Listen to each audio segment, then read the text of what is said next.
Hi, this is Andrew. Thanks for joining me. This video is the sixth in the Python series of videos that I'm creating. If you haven't seen any of the earlier ones, take a look. They're all in the playlist. If you have any questions about any of earlier ones, put them in the comments and hopefully I or someone else can respond to them. So this video, to get started, there are times we'll do something in a script and we don't require any user input. We just run the script, things happen, and it finishes. But sometimes the opposite is true, and frequently you think about programs, there's some interaction between whoever's running the program and someone who's not. So probably times when Python script we were working on seemed to be naturally suited to user input. Is A equal to B? Well, we created the program. We know if A was equal to B. But if we did a calculation based on something a user did, then there's more value in that. So whether it's adding a name to a list, comparing values, user inputs can make scripts more useful. So the basic format is we have some variable. That's called message. And we use input to put whatever the user types into the keyboard into that variable, and then we can do something with that variable. In this case, we're going to print out the message. So let's do that right now and see what happens. Our message equals input, and then we're going to print message. And if I run this, it's going to seem strange because it just sits here because it's waiting for me to do something. And we'll see how to make it a little more clear later on, but I can just type howdy and then it prints out howdy when it's done. So if I run it again, I can go back here, F5, and I run it again. Again, it's flashing, it's waiting for me to type something, and I can say, hi, this is Andrew, and it displays, hi, this is Andrew. So you run the script, you might find it's missing something. What is it missing? It's missing some kind of direction. So normally it's a good idea to tell the user to enter something. So instead of input, we can put in quotes, hey, you, type something cool. And so now I have something that should display on the screen. Now it says, hey, you, type something cool. And if I say miles to go before I sleep, and it reprints that, but that's better, but something's a little bit off. And when I look at this, I'm like, I don't like the way what I'm typing is directly next to the message that was there. So this is formatting, and let's clean it up a little bit. I could say instead of that, I could put a colon and a space. And now if I do F5, I can say, hey, you, type something cool. And this time I'll do Rosebud. Now it types out Rosebud. The other thing I could do is say, instead of a colon and a space, I could do that, and I can do an escape character and an N. Just like we used the tab escape character in the last video, I can do an N, or I can do two N's, and that creates more lines. So an N is a new line. When I run this, it says, hey, you, type something cool. If I did a single one, I'd be typing directly under that, and this feels more roomy. There's more room to type, there's more visual white space to understand what's happening, and then that prints out. You know what? I'm liking this new line thing. So what I'm going to do is, before I print my message, I'm going to do another new line to create a little white space, a little separation. So I can do a quote, an N, and then a close quote, and I'll do a plus. And now, hey, you, type something cool. This is even better. And now we have another new line. So just like that tab, which prints a tab and allows for different formatting, we now have a new line that we can use. So what if you want to compare numbers? This is an important thing because I'm printing a message, I'm seeing a message, and if you notice when I do the plus n, I'm not turning this into a string. because anything you take in by default is a string. So in this case, I'm going to, instead of message, I'm going to try to bring in a number. And a couple of ways to do this. I'm going to say rubber chickens. And input is how many rubber chickens do you have? And in this case, it'll be a question mark, and I'll do a space after the question mark. So now I want to do an if and an else. So if rubber chickens, and we haven't seen it done this way before, but if rubber chickens is greater than or equal to. So these are comparisons I didn't do in my if else videos, but this is another way to do a comparison. Greater than or equal to 5, then clearly I can say print, wow, that's a lot. And then I can close that and maybe fix the typo. So now I can go down, and I can do my else, and my else is going to be, obviously, you need more rubber chickens.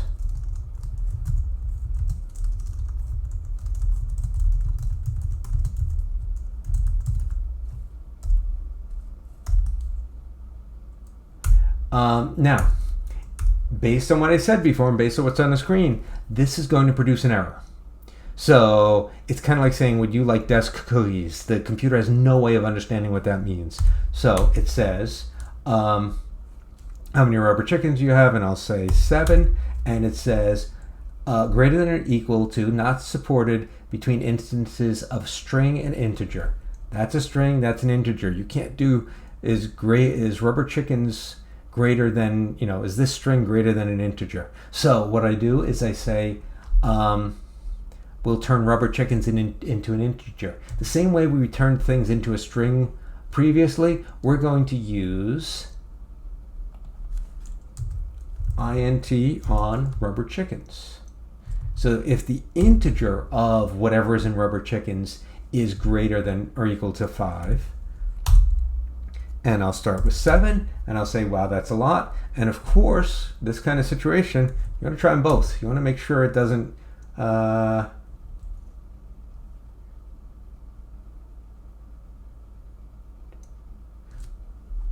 what happened there? I think I hit something when I ran it.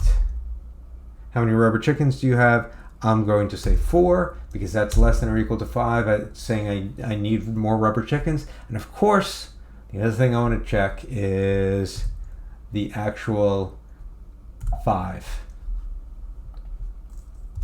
Let's get in there. I think I clicked in the wrong place and broke it. So let's try that again. I'm not doing any error catching. So I expected greater than or equal to 5. I expected 5 to be, that's a lot. Now if I get rid of that equal sign and I do run this and I say 5, you can see I need more rubber chickens because it's only greater than 5. And since this is equal, that says that was saying I need the rubber chickens. So that's where we are now. Now we're going to use modulus. And it seems like we're jumping out of, doing this out of nowhere, but we're going to combine this with some other things we're doing and put it all together. So remember, modulus is a remainder. So 4 modulus 3 will produce an answer of 1. 10 modulus 2, that's 10 divided by 2, will produce a remainder of 0. And in Python, we can do division in 2 different ways. We can do either floating division, where 25 divided by 10 is 2.5, or we can do floor division, which is the 2 slashes, which gives us just the integer value. So 25 divided by 2 gives us 2. And a single division operator floating point result, double division operator gives you the integer. So it's the rounded down integer. It always goes down. So we're going to use that for a lab. We're going to say, ask the user for the number of cookies and number of students. We're going to get two different numbers from the user. And we want to say every student gets the same amount of cookies. That's only fair. We can't give one person 2 cookies and the other person 1 cookie. Students want the same amount of cookies. That said, there are going to be probably cookies left over. If fewer students come in, if more cookies come in, and realistically, any leftover cookies come to me. That's just the way the world has to work. So using the math from the previous slide, we're going to figure out how many cookies each student gets and then how many are left for me. So, and we're going to display the results in some way. Let's take a minute to figure that out, and we'll come back. If you want to work on this, pause the video. Okay, and we're back, and I'm going to get started on figuring out how many cookies I get. So, first thing we need to do is we'll do num cookies. And what is that? That is equal to the input from the user of how, let's put a quote, how many cookies do we have to share? And I'll do a question mark and a space and close the quote and close the parentheses, and num students equals input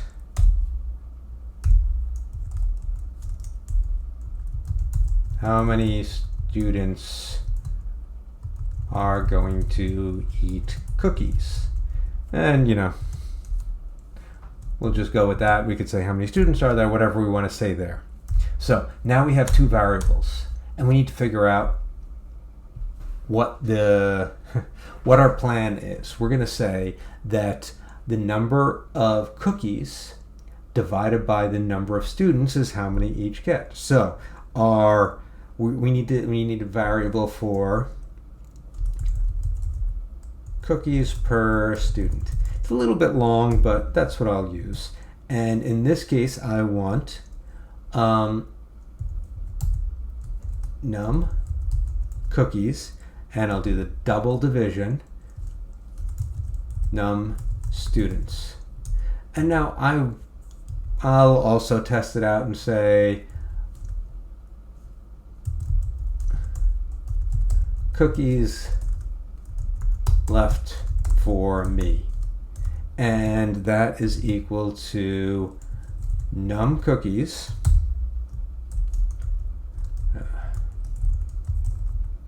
and I'm going to use the modulo num students. I have an error here I just noticed, and let me fix it here.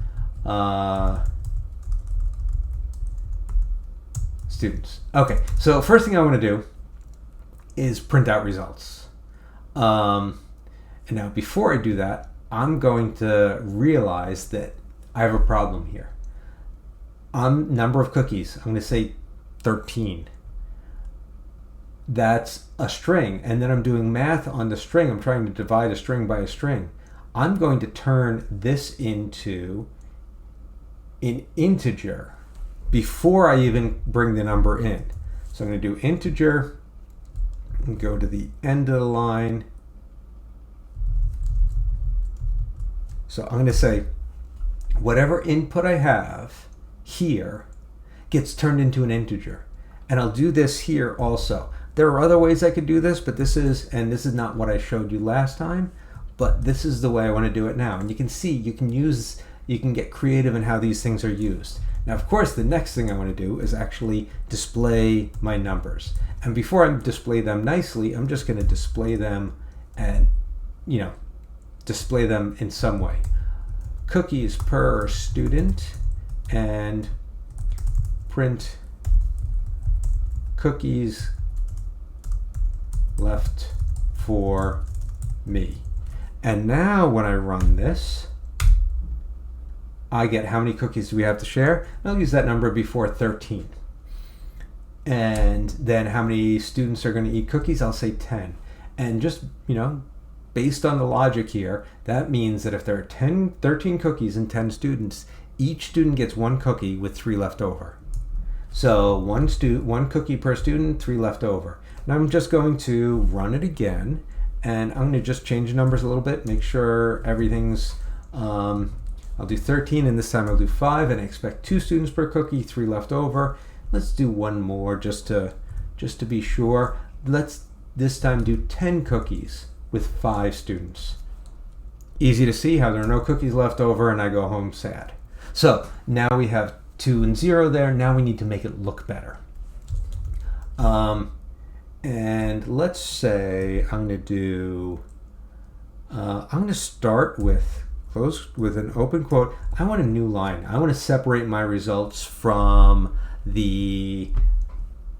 my results here. I want to separate from the question. I don't want them to be like right on top of each other. So I'm going to do a new line. And then I'm going to say each student gets, and let's see, I want a space, a close quote. I'll do a plus. Now cookies per student is an integer. I need to turn it back into a string. I'll put it here, string, and then I can say plus, and another string, cookies. And now I can do pretty much the same thing. Here I don't want a new line because this is kind of grouped together.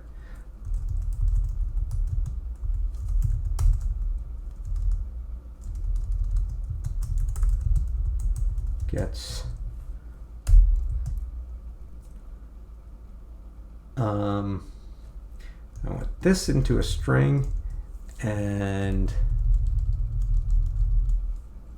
I didn't close the quote. That's why everything's staying green. Close the quote, cookies, and I'll do a plus. And now I'm seeing something that I'm not going to love, and we'll take a look at it. So first step, how many cookies do we have to share? Let's say, again, that number is 13, and we'll do this number 5. Each student gets 2 cookies. I already found a problem. I don't like that. I need a space there. I need a space there. Let's run it again. 13, 5. Each student gets 2 cookies. Professor Andrew gets 3 cookies. That sounds good. Now, one other thing. If I say we have 13 cookies and we have 10 students, each student gets 1 cookies, that doesn't sound right. That's a plural. I don't like that. So let's fix that. And let's say if cookies per student is equals 1. I'm just thinking through the wording of this. Each student gets,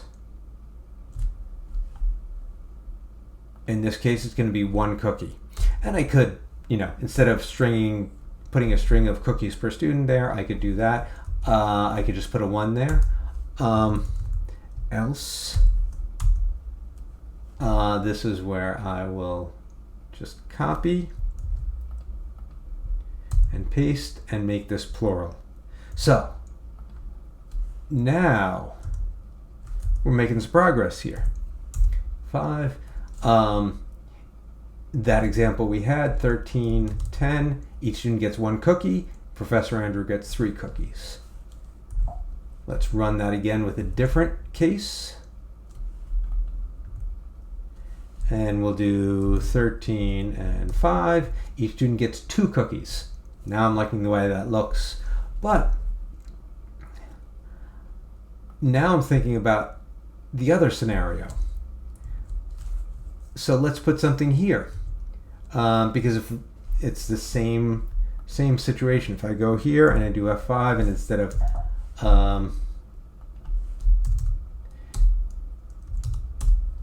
instead of 11 and 2, Professor Andrew gets 1 cookies. So clearly that's not right. So let's fix that also. If cookies left for me is equal to, I'm going to start with 0. And then I can print out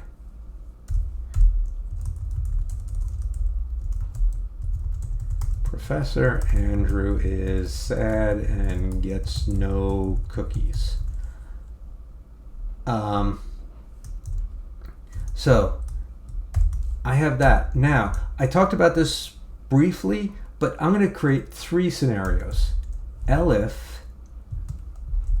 so this is an else. This is saying if cookies left for me is equal to 1. So this is a different case. I can say print